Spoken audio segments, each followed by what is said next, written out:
What's up guys, welcome back to my channel Commerce Hub. This is our video number 2 on the same topic, partnership fundamentals.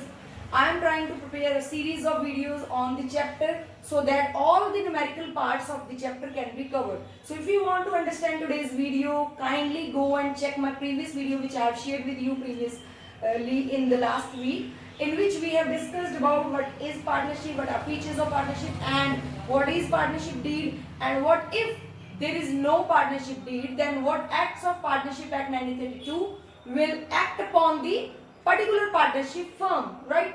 This is all what we have already discussed. So today we are going to discuss about how do a partnership firm distribute its profit or loss.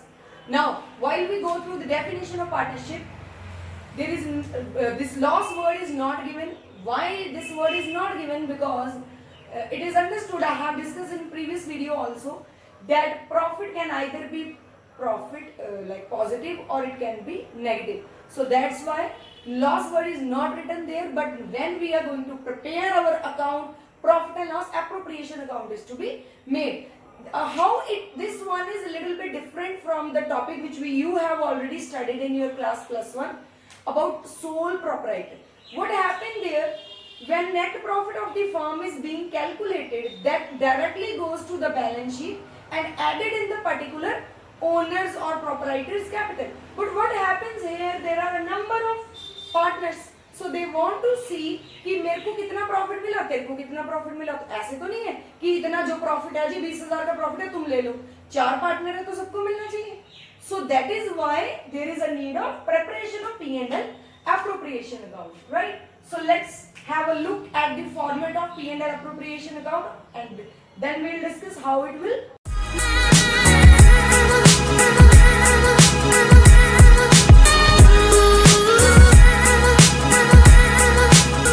Wow, so we have.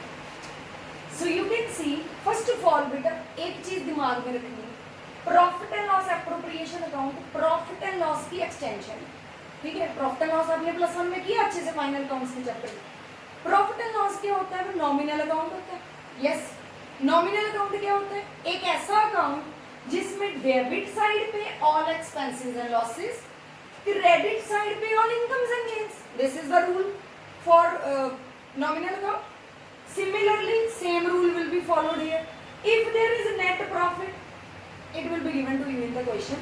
आपके syllabus में ऐसा कोई question नहीं होगा कि आप पहले net profit निकालो. So basically, net profit will be given to you. You will write net profit on the credit side because it is the nominal account. Profit तो इधर ही आएगा. And if there is a loss, तब क्या करोगे? अगर question में loss दे दिया, then what you will do? Obviously, अगर प्रॉफिट डिस्ट्रीब्यूट होगा तो लॉस भी डिस्ट्रीब्यूट होगा. So loss will be written on the debit side and it will again be shown, very right, because it is also to be distributed among the partners. Similarly, there are some other expenses of the partnership firm जिनको partners को हमने पे करना है, और वो खर्चे हमने जनरली अपने प्रॉफिट एंड लॉस से नहीं निकालने, हमने इस नेट प्रॉफिट से निकालने. तो दो बातें आपने ध्यान में रखनी है. पहली बात, all the payments which business is suppose to pay to the outsiders, जो हमने आउटसाइडर्स को पेमेंट करनी है ना. जैसे मान लो क्वेश्चन में आपको मैनेजर्स कमीशन दिया है, कई बार आपको दिया होता है लोन पे इंटरेस्ट देना है. सो पार्टनर्स लोन पे इंटरेस्ट है तब भी. तो अगर ऐसी कोई भी item which is outsiders liability, तो वो आप पहले माइनस करोगे नेट प्रॉफिट से, फिर जो बचा हुआ रिमेनिंग नेट प्रॉफिट होगा, ये अकाउंट हम उस प्रॉफिट से स्टार्ट करेंगे. श्योर? सो नंबर 1, यहाँ पे जो नेट प्रॉफिट लिखना है टू मेक श्योर इसमें कोई भी आउटसाइडर का खर्चा पेंडिंग ना हो. अगर क्वेश्चन में है तो पहले उसे माइनस करो, then we will start our question. Number 1 point is clear. Number 2 point, इस अकाउंट में कौन कौन सी चीजें हैं? इस अकाउंट में वही खर्चे आएंगे. आपने बोला जी आउटसाइडर का खर्चा तो लेना नहीं, तो इसमें कौन से खर्चे आएंगे? इसमें वही खर्चे आएंगे जो पार्टनर्स के साथ रिलेटेड है.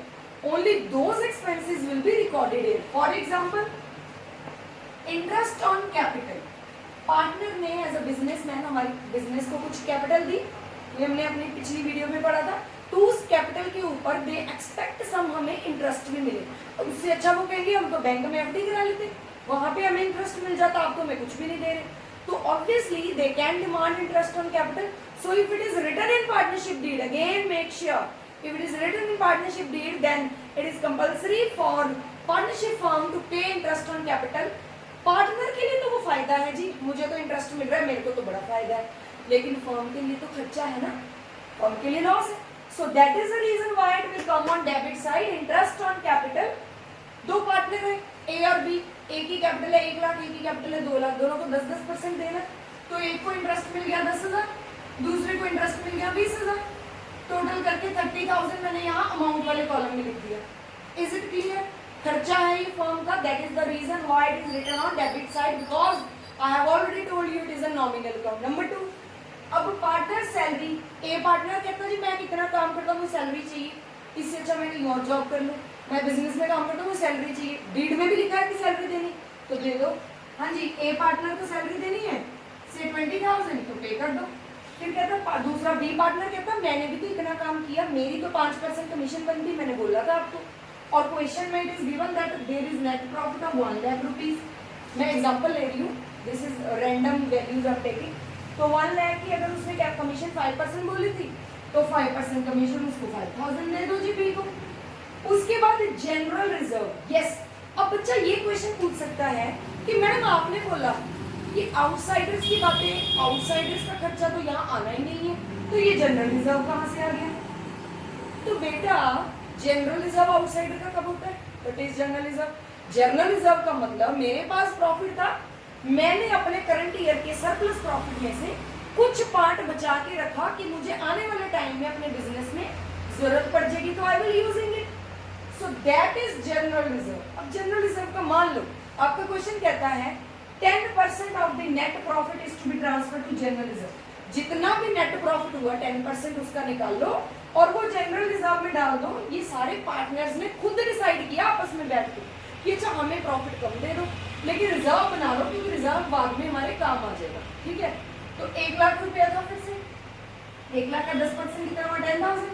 सो 10,000 is written as general reserve. अच्छा, अब ये बात आप बोलोगे यहाँ तो कोई अमाउंट नहीं था, तो बेटा in one question either profit और लॉस, दोनों में से एक ही चीज हो सकती है. तो अगर मैंने इस क्वेश्चन में अज्यूम किया कि प्रॉफिट है तो लॉस तो नहीं ना होगा, तो लॉस को मैं फिलहाल के लिए क्रॉस कर देती हूँ. There is no loss, right, because there will be there is profit given in the question. So all these items I have already explained you. Now come on the credit side. Interest on drawing. अगर कोई partner कोई drawing करता है तो अगर वो हमसे demand करता है कि कैपिटल पे इंटरेस्ट दे, तो हम भी तो लेंगे ना. ड्राइंग पे इंटरेस्ट लेंगे नहीं लेंगे? वो ऐसे कैसे लीजिएगा भाई, पैसे तो कैसे निकाल के ले गया, कैपिटल में से पैसे ले गया, ड्राइंग हुई, चल हमसे इंटरेस्ट मांग रहा है तो भैया अब तू निकाल इंटरेस्ट. तो अब अगर वो इंटरेस्ट पे करेगा तो फर्म के लिए वो प्रॉफिट है, फर्म के लिए तो फायदा है, उसके लिए वो खर्चा है. So that is the reason why it will come on the credit side. For example, A की ड्राइंग दी है 10,000, बी की ड्राइंग दी है 20,000 और इंटरेस्ट ऑन ड्राइंग दी है 6%. तो 10,000 का 6% बना 600 रुपीज, 20,000 का बना 1200 rupees. But there is another point, this we will discuss in our other video also. If you want, please comment. I'll make another video on interest on drawing and its types, how to we calculate interest. So right now, अगर no dates of drawing is given in the question, then 6 month की drawing हम लेते हैं.